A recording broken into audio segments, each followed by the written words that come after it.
അപ്പൊ ഇതിന്റെ പേര് എന്താണെന്ന് വെച്ചാല് ഗ്യാസ് സേഫ്റ്റി ഡിവൈസിന്റെ പേര്. ഗ്യാസ് സേഫ്റ്റി ഡിവൈസ് എന്ന് പറഞ്ഞ പേരിൽ തന്നെയുണ്ട് ഗ്യാസിനെ സുരക്ഷിതമായിട്ട് ഉപയോഗിക്കാൻ പറ്റുന്ന ഒരു ഡിവൈസ് ആണ്. ഇത് എങ്ങനെയാ ഇതിന് പ്രവർത്തനം കാണിച്ചു തരാം. ഇപ്പൊ ഇതിന് മീറ്റർ കാണുന്നില്ലേ, ഇവിടെ ഒരു മീറ്റർ കാണുന്നുണ്ട്. നമ്മുടെ ഗ്യാസ് കഴിയാതെ എന്ത് ചെയ്യും, പിടിച്ച് കുലുക്കിക്കൊണ്ടേയിരിക്കും അല്ലേ. കഴിഞ്ഞു കൊണ്ട് നമ്മൾ അതിനെ നിർത്തിയത് മാറ്റും. പക്ഷെ അതിന്റെ ആവശ്യമില്ല, ഇനി കുലുക്കണ്ട. ഇതിനകത്ത് അവിടെ നോക്കിക്കഴിഞ്ഞാൽ ഇതിനകത്ത് മീറ്ററിൽ പച്ച വന്നു കഴിഞ്ഞാൽ നമുക്ക് മുഴുവൻ ഗ്യാസ് ഉണ്ട് എന്നാണ്. അതിൽ ഓറഞ്ചിലേക്ക് എത്തിയ പകുതി എത്തിയത്, അതിന് താഴെ റെഡിലേക്ക് എത്തിയാൽ എന്തായി, തീർന്നു. ഇനി വേറെ മാറ്റിക്കോളൂ എന്നാണ് പറയുന്നത്. അപ്പൊ അത് ഇവിടെ കാണും, ഇവിടെ തന്നെ നമുക്ക് കാണാൻ പറ്റും. ഇത് ഒന്നാമത്തെ ഗുണം. രണ്ടാമത്തെ ഗുണം, ഈ ഗ്യാസ് സിലിണ്ടർ എന്ന് പറഞ്ഞ സിലിണ്ടറിൽ നമുക്ക് നോർമലി നമുക്ക് ഇവിടെ ഗ്യാസ് വരുന്നതിന്റെ അളവ് എന്ന് പറഞ്ഞാൽ 600 പൗണ്ട്സിലെ നമുക്ക് ഗ്യാസ് നേരിട്ട് വരുന്നത്. ആ 600 പൗണ്ട്സിന് നമ്മൾ നമ്മുടെ റെഗുലേറ്റർ ഉപയോഗിച്ച് വെച്ച് കഴിഞ്ഞാൽ അതൊരു 300 സംതിങ് പൗണ്ട്സ് ആയിട്ട് കുറയ്ക്കാൻ പറ്റും. ഇനി അതിന്റെ മുമ്പേ നമ്മൾ ഇതൊരു സാധനം കൂടി ഘടിപ്പിച്ചു കഴിഞ്ഞാൽ നമുക്ക് പ്രഷർ എന്ന് പറയുന്നത് 140 പൗണ്ട് ആവും. 140 അവർ കുറയുന്നില്ല. പ്രഷർ പറഞ്ഞാൽ എന്താ ഗുണം പറഞ്ഞാൽ നമുക്ക് ഇനിയും ഈ കുറ്റി ആ കുലുക്കി നോക്കുമ്പോൾ തീർന്നു എന്നിട്ട് മാറ്റുന്ന അവസ്ഥയിൽ ഒരു 10-12 ദിവസം എക്സ്ട്രാ ഉപയോഗിക്കാം. അപ്പൊ നല്ലതല്ലേ. അപ്പൊ ഒന്ന് കുലുക്കി കൊടുക്കുന്നതിന് പകരം ഒന്നും കൂടി ഉപയോഗിച്ചിട്ട് ഞാൻ കാര്യമാക്കിട്ട് തരുള്ളൂ പറഞ്ഞ തീരുമാനം ഉണ്ടെങ്കിൽ ഈ സാധനത്തിന്റെ ഗുണം മനസ്സിലാക്കുക. അപ്പൊ ഞാൻ ഇത് എങ്ങനെ ഘടിപ്പിക്കുന്നത് കാണിച്ചു തരാം. പ്രത്യേകിച്ചൊന്നുമില്ല, സാധാരണ ഗ്യാസിന്റെ റെഗുലേറ്റർ എങ്ങനെ ഘടിപ്പിക്കുന്നു അതുപോലെ ഘടിപ്പിക്കുന്നു. ഇതിന്റെ വർക്കിംഗ് എങ്ങനെയാണെന്ന് കാണിച്ചു തരാം. ജസ്റ്റ് ഒന്ന് കാണിച്ചു തരാം. ഈ ഫാൻ നോക്കുക.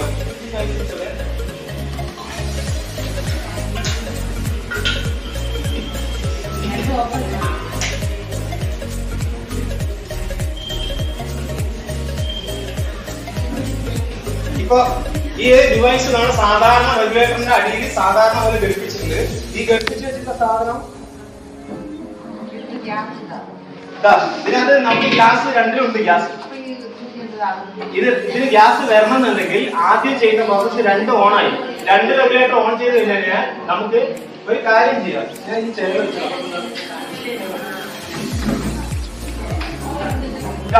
ഇവിടെ വെക്കാം. അപ്പൊ നിങ്ങൾ ഇതിന് നേരെ കാണുമല്ലോ. ഇനി എന്നെ കണ്ട നിങ്ങൾ ബുദ്ധിമുട്ടല്ല, നിങ്ങളെ ബുദ്ധിമുട്ടിക്കില്ലായിരിക്കും. അപ്പൊ ആദ്യം നമ്മൾ ഈ 2 റെഗുലേറ്റർ ഓൺ ചെയ്യണം. 2 റെഗുലേറ്റർ ഓൺ ചെയ്താൽ നമ്മുടെ സാധാരണ രീതിയിൽ ഗ്യാസ് വരില്ലേ, അങ്ങനെയാണെങ്കിൽ ഇവിടെ ഗ്യാസ് വരണം. ഗ്യാസ് വരണമെങ്കിൽ ഇവിടെ അളവ് കാണാം അല്ലെ. ഇവിടെ മുന്നിലിരിക്കുന്നവർക്ക് അളവ് കാണാൻ പറ്റും. ഇവിടെ ഗ്യാസ് ഇല്ല, വന്നിട്ടേ ഇല്ല. ഇവിടെ വേണം കത്തിച്ചു നോക്കാൻ. നോർമലി എടുത്ത് കത്തിച്ചു നോക്കിയാൽ കത്തൂല, ഒരിക്കലും കത്തില്ല. ഓക്കെ, ഗ്യാസേ ഇല്ല. ശരിയല്ലേ, ഗ്യാസ് വരുന്നില്ല. അപ്പൊ ഗ്യാസ് വരണമെങ്കിൽ എന്ത് ചെയ്യുന്ന വെച്ചാൽ ഇതിനെ പറ്റി 2 നെക്ക് ഇട്ടാ. ഇപ്പൊ നോക്കിയേ, ആ മുള്ള് വീണ്ടും മാറി. മുള്ള് മാറിയത് എന്താണ്, ഇത്ര ഗ്യാസ് ഉണ്ട് എന്നുള്ളതാണ്. 2 നെക്ക് ഞെക്കിയാലേ ഗ്യാസ് വരുള്ളൂ. അതിങ്ങോട്ട് വന്നു കഴിഞ്ഞാൽ നോർമലി നിങ്ങൾ കത്തുന്ന പോലെ തന്നെ കത്തുന്നു നമുക്ക് അറിയണ്ടേ. നമുക്ക് നോർമലി കത്തുന്ന എങ്ങനെയാ അതുപോലെ കത്തുക. നോർമലി ഗ്യാസ് എങ്ങനെ കത്തുന്ന അതുപോലെ കത്തുന്നുണ്ട് അല്ലേ. നിങ്ങൾക്ക് എല്ലാവർക്കും അറിയാം. ഇപ്പൊ ഈ കത്തുന്ന അളവ് തന്നെയാണ് നമ്മൾ നോർമലി കത്തുന്നത്. അപ്പൊ ഞാൻ പറഞ്ഞ പ്രഷറാണ് മാറ്റുള്ളത്. ഇങ്ങനെ കത്തുന്നുണ്ട്. ഇങ്ങനെ കത്തുന്ന അടുപ്പിൽ പെട്ടെന്ന് നമ്മളിപ്പോ പാലൊക്കെ തിളച്ചു പോയി വെക്കാം. പാല് തിളച്ചു പോയി എന്ത് ചെയ്യും, ചിലപ്പോ സീരിയൽ ഓർമ്മയിൽ പുറത്ത് പോകും, അല്ലെങ്കിൽ വർത്തമാനം പറഞ്ഞ് നമ്മൾ അങ്ങോട്ട് പോകാനുള്ള സാധ്യതയുണ്ട്. അത് ആരെ ഇഷ്ടപ്പെട്ടിരിക്കും, അന്നത്തെ കാലഘട്ടം അങ്ങനെയാണ്. അപ്പൊ നമുക്കിപ്പോ തൽക്കാലം നമുക്ക് ഈ ഗ്യാസ് പാല് തിളച്ചു പോയി കെട്ടുപോയി എന്ന് കരുതാം. കെട്ടുപോയി അപ്പൊ നമ്മൾ ഇത് ഒന്ന് ഓഫ് ആക്കുക. ജസ്റ്റ് ഓഫാക്കിയേ. ഇനി ഓഫാക്കി സ്ഥിതിക്ക് എന്തായാലും ഇപ്പൊ എന്തെങ്കിലും സ്വിച്ച് ഇട്ടുണ്ടെങ്കിൽ പൊട്ടിത്തെറിക്കില്ലേ, ഉറപ്പല്ലേ. നമ്മൾ പൊട്ടിത്തെറിക്കും, ഇവിടെ ഓടുന്ന ഒരു അവസ്ഥ വരുന്നില്ലേ ശരിക്കും. അപ്പൊ നമുക്ക് അതെന്താണെന്ന് നോക്കാം, അങ്ങനെ വരുമോ നോക്കാം. അതാ നോക്കിയേ, ഗ്യാസ് ഓൺ ആണല്ലോ. വെളിയിൽ ഗ്യാസിന്റെ മണം വരുന്നില്ല. എവിടെ വേണമെങ്കിൽ നോക്കുക. കേട്ടോ, അതാ ട്യൂബിൽ എല്ലാവരും നോക്കും, ഗ്യാസിന്റെ മണം വരുന്നില്ലേ. ഇനി നമ്മളിതാ ഈ പുറത്ത് എവിടെ കാണിച്ചാലും വരില്ല, പക്ഷെ എവിടെ മാത്രമില്ല. അപ്പൊ എന്താ പ്രത്യേകത, ഗ്യാസിന്റെ പ്രഷർ കുറഞ്ഞുകൊണ്ട് ഈ ഗ്യാസ് നേരിട്ട് അന്തരീക്ഷ മർദ്ദത്തിന്റെ ആ അളവിലേക്ക് അങ്ങനെ പോയിക്കൊണ്ടിരിക്കുകയാണ്. നമ്മൾക്ക് അപകടം ഉണ്ടാക്കുന്നില്ല. അതല്ല, മറ്റേ ഈ റെഗുലേറ്റർ മാത്രമാണ് ഉള്ളതെങ്കിൽ എന്ത് സംഭവിക്കും, അതിങ്ങനെ താഴെ എല്ലാം സ്പ്രെഡ് ഔട്ട് ചെയ്യും. ഞാൻ ഇതുപോലെ ഒന്ന് ലൈറ്റ് അടിച്ചു കഴിഞ്ഞാൽ എന്നെ നിങ്ങൾക്ക് കാണാൻ പറ്റില്ല, അത്രേ ഉള്ളൂ. ആ ഒരു അവസ്ഥയിലേക്ക് പോകും. അപ്പൊ ഇപ്പൊ ഇങ്ങനെ നടക്കുന്നുണ്ടെങ്കിൽ വളരെ നല്ലതല്ലേ. അപ്പൊ ഇതിങ്ങനെ നടന്നു. ഇനിയിപ്പോ അതിനുപരി സാധാരണ ലീക്ക് ഒക്കെ വന്നാൽ നമുക്ക് വല്ലതും കണ്ടുപിടിക്കാൻ പറ്റുന്ന വല്ല ചിന്തയുണ്ടെങ്കിൽ ആലോചിച്ച് നോക്കുക. ഇവിടെ ലീക്ക് ഉണ്ടെങ്കിൽ ഇപ്പൊ നമുക്കൊന്നും അറിയില്ല. ഗ്യാസ് ഇങ്ങനെ പോയിക്കൊണ്ടിരിക്കുകയാണ്. കുറ്റി വെച്ചു, 10 ദിവസം വീണ്ടും അടുത്ത് കുറ്റി വെച്ച് വീണ്ടും കുറ്റി വെച്ച് ഇങ്ങനെ പോകും. എവിടെ ലീക്ക് എന്താണെന്ന് ഒരിക്കലും പ്രശ്നം കിട്ടില്ല. ശരിയല്ലേ, നിങ്ങളുടെ അവസ്ഥ തന്നെയല്ലേ, എല്ലാവർക്കും ഉണ്ടാകുന്ന ഒരു അബദ്ധമാണ്. അപ്പൊ ഇനി അതിന് മാറ്റം വരുത്താൻ എന്ത് ചെയ്യും, ഇപ്പൊ ഇവിടെ ലീക്ക് വന്നു വരുന്നത്. അപ്പൊ ലീക്ക് വന്നുകൊണ്ട് നമുക്ക് ഒന്നില്ലെങ്കിൽ ഇതിനെ അഴിച്ചെടുക്കാം. ഇതിനിങ്ങനെ പിടിച്ച് അടിക്കാം, അല്ലെങ്കിൽ നമുക്കിപ്പോ ഇത് പൊട്ടിക്കണം. ഇത് പൊട്ടിച്ച ചിലപ്പോൾ ഈ അടുപ്പ് കൊണ്ടുവന്നാൽ ഇങ്ങനെ അടിക്കും. അതുകൊണ്ട് ഞാൻ തൽക്കാലം ഈ ഒരു സർക്യൂട്ടിനെ ഈ ഒരു ഇത് മൊത്തത്തിലായിട്ട് മാറ്റുന്നു. അപ്പൊ മുന്നിലിരിക്കുന്ന ആൾക്കാർ എന്ന് ഇവിടേക്ക് നോക്കിയാൽ മതി കേട്ടോ. ഈ റെഗുലേറ്ററിന്റെ ഇവിടേക്ക് നോക്കുക.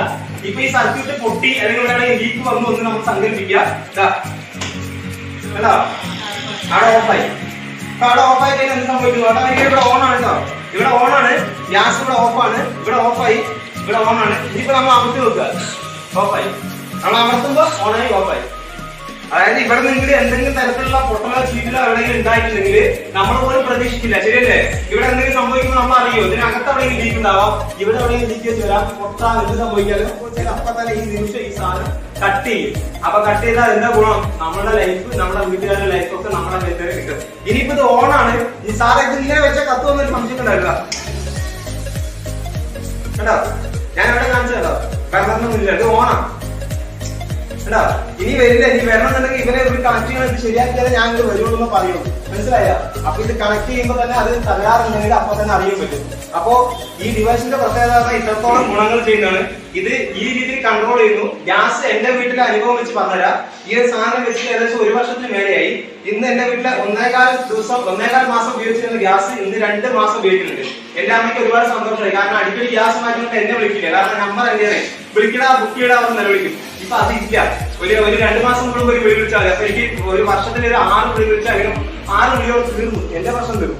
അപ്പൊ അങ്ങനെ ആക്കി കൊടുക്കുകയും ചെയ്തു. കൂടെ എന്റെ വീട്ടുകാർ സുരക്ഷിതമാണ്, കാരണം ഞാൻ പുറത്തു പോകുമ്പോൾ എന്തെങ്കിലും തരത്തിൽ ഇത് വെച്ചൊരു അപകടം ഉണ്ടായി കഴിഞ്ഞാൽ അടിച്ചു വിട്ട് നമ്മുടെ വീട്ടുകാരെ നമ്മുടെ ചുറ്റുപാടുകളിലേക്ക് അപകടത്തിലേക്ക് പെട്ടാൽ പിന്നെ ഉറപ്പാണ് നമുക്ക് പിന്നെ തിരിച്ചെടുക്കാൻ പറ്റില്ല, ശരിയല്ലേ? എവിടെയെങ്കിലും അപകടം നടത്തുന്നത് കാണുമ്പോ എപ്പോഴും അപകടത്തെ കുറിച്ചാണ് സംസാരിക്കുക. അപകടം ഇല്ലാതിരിക്കാൻ എന്ത് ചെയ്യണം എന്നുള്ളതിനെ കുറിച്ച് ആരും ചിന്തിക്കില്ല. അപ്പൊ അതിനുള്ള നല്ല വഴികൾ കിട്ടിയാൽ എന്താ? നമ്മുടെ വീട്ടുകാരുടെ ആരോഗ്യവും നമ്മുടെ വീട്ടുകാരുടെ സുരക്ഷിതവും വേറെ എവിടെയില്ല, നമ്മുടെ ഓരോരുത്തരുടെ കയ്യിലാണ്. അത് തീരുമാനം നമ്മൾ എടുത്താൽ നമുക്ക് നല്ല രീതിയിൽ കൊണ്ടുപോകാൻ പറ്റും, നല്ല ആരോഗ്യം ഉണ്ടാക്കിയെടുക്കാൻ പറ്റും, അതുപോലെ തന്നെ ഈ കാര്യങ്ങൾ ചെയ്യാൻ പറ്റും.